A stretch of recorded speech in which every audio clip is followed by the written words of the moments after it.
Assalamualaikum warahmatullahi wabarakatuh. Salam, Om Swastiastu, Namo Buddhaya, dan salam kebajikan bagi kita semua. Selamat pagi, siang, sore, dan malam. Halo semuanya, perkenalkan nama saya Akila Rehana dari Prodi Antropologi dengan NIM E071251083. Pada kesempatan kali ini, saya akan mempresentasikan materi tentang unsur-unsur kebudayaan universal menurut Koenjaraningrat beserta 3 wujud kebudayaan. Sebelumnya, siapa sih Koenjaraningrat itu? Jadi, Koenjaraningrat adalah seorang antropolog terkemuka di Indonesia yang sering disebut sebagai Bapak Antropologi Indonesia.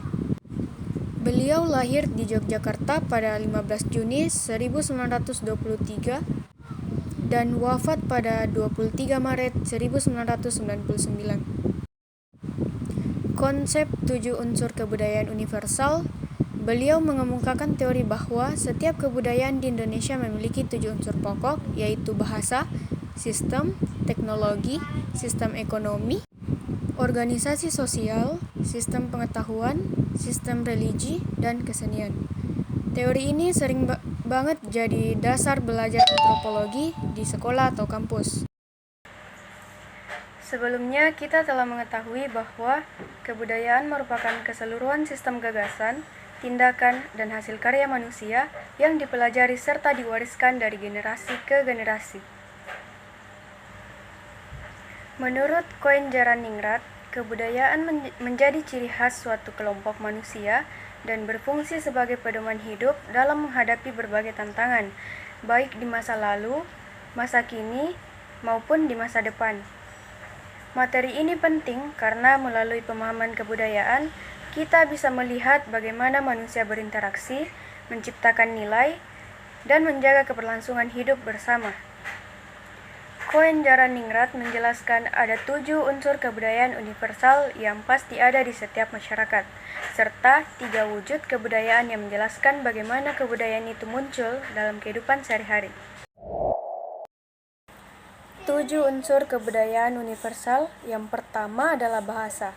Bahasa merupakan sarana utama komunikasi antar manusia. Contohnya, bahasa Indonesia sebagai pemersatu bangsa. Bahasa Indonesia dipakai untuk menyatukan masyarakat dari berbagai suku yang beragam. Sedangkan bahasa daerah seperti bahasa Bugis, Makassar, Jawa, Sunda itu bertujuan untuk menjaga identitas dan budaya lokal agar tetap hidup. Selanjutnya yang kedua yaitu sistem teknologi, yaitu segala cara, teknik, dan alat yang dipakai untuk memenuhi kebutuhan hidup. Contohnya cangkul, bajak, traktor, hingga aplikasi e-commerce.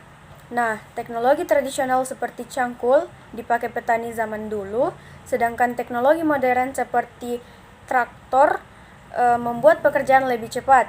E-commerce membantu hasil panen bisa dijual secara online ke pasar yang lebih luas. Selanjutnya yang ketiga yaitu sistem ekonomi. Bagaimana cara masyarakat memenuhi kebutuhan hidupnya? Contohnya yaitu pasar tradisional, perdagangan online, pertanian, hingga industri modern. Pasar tradisional memudahkan jual beli langsung antar warga. Perdagangan online menjangkau konsumen lebih luas. Pertanian sebagai sumber pangan, dan industri modern menghasilkan produk massal yang mendukung perekonomian. Selanjutnya yang keempat yaitu organisasi sosial. Aturan dan struktur hubungan antar manusia. Contohnya keluarga, perkumpulan mahasiswa, organisasi desa, hingga negara. Keluarga menjadi unit sosial terkecil dan organisasi mahasiswa mengatur kegiatan di kampus. Sedangkan organisasi desa seperti Karang Taruna memperkuat solidaritas dan negara mengatur kehidupan masyarakat secara luas. Kemudian yang kelima yaitu sistem pengetahuan. Pengetahuan yang dimiliki manusia tentang alam, lingkungan, dan sosial. Contohnya pengetahuan lokal petani tentang musim tanam, ilmu sains di sekolah. Kemudian pengetahuan lokal diwariskan turun-temurun, misalnya petani bisa membaca tanda alam, sementara ilmu sains memberi pemahaman modern melalui pendidikan formal. Selanjutnya yang keenam yaitu sistem religi. berupa keyakinan manusia terhadap hal-hal spiritual dan kehidupan setelah mati. Contohnya yaitu ajaran agama Islam, ritual adat, upacara keagamaan. Agama mengajarkan tata cara hidup, ritual adat menjaga tradisi leluhur, sedangkan upacara keagamaan seperti halnya Idul Fitri, Natal, Nyepi, yaitu untuk memperkuat rasa kebersamaan dalam masyarakat. Selanjutnya yang ketujuh yaitu kesenian atau wujud ekspresi rasa keindahan manusia. Contohnya yaitu tari daerah, batik, wayang, musik modern. Kesenian menjadi sarana mengekspresikan rasa dan budaya. Contohnya tari piring sebagai bentuk syukur. Kemudian batik sebagai karya seni tekstil, wayang sebagai hiburan sekaligus pendidikan moral, dan musik modern sering menggabungkan unsur tradisi. Selanjutnya ada 3 wujud kebudayaan menurut Koenjaraningrat. Yang pertama yaitu wujud gagasan atau sistem budaya berupa ide, nilai, norma, dan aturan yang abstrak.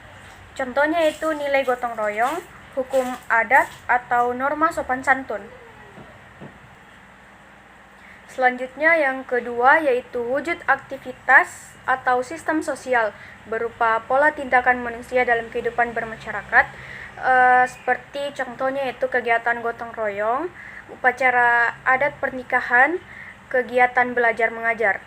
Dan yang ketiga yaitu wujud artefak atau kebudayaan fisik, hasil karya nyata yang bisa dilihat, diraba, dan difoto.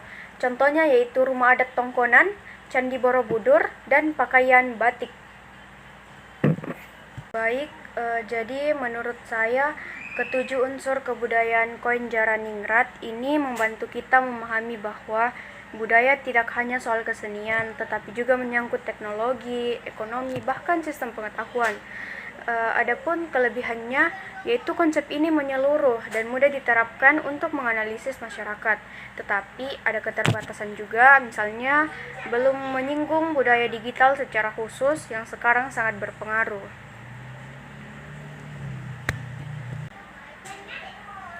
Namun jika kita kaitkan dengan kondisi saat ini, kebudayaan Indonesia terbukti adaptif. Contohnya yaitu kesenian tradisional dipopulerkan kembali lewat media sosial atau sistem ekonomi lokal bertransformasi lewat platform digital. Hal ini menunjukkan budaya itu dinamis, bukan statis. Baik, sebagai penutup, mungkin dapat kita simpulkan bahwa pemahaman ini itu sangat penting agar kita lebih menghargai keberagaman budaya dan mampu mengambil nilai-nilai positifnya untuk kehidupan di masa kini. Pemahaman tentang kebudayaan ini penting dikarenakan yang pertama dapat membantu kita menghargai perbedaan dan keberagaman yang ada di sekitar. Kemudian yang kedua adalah menjadi pedoman hidup untuk menghadapi perubahan zaman.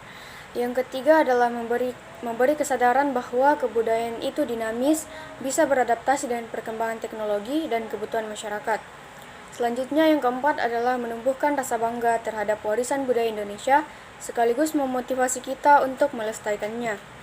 Jadi, dengan memahami kebudayaan, kita tidak hanya melihat masa lalu, tetapi juga bisa menyiapkan masa depan yang lebih baik, berakar pada nilai luhur, tapi juga terbuka pada kemajuan.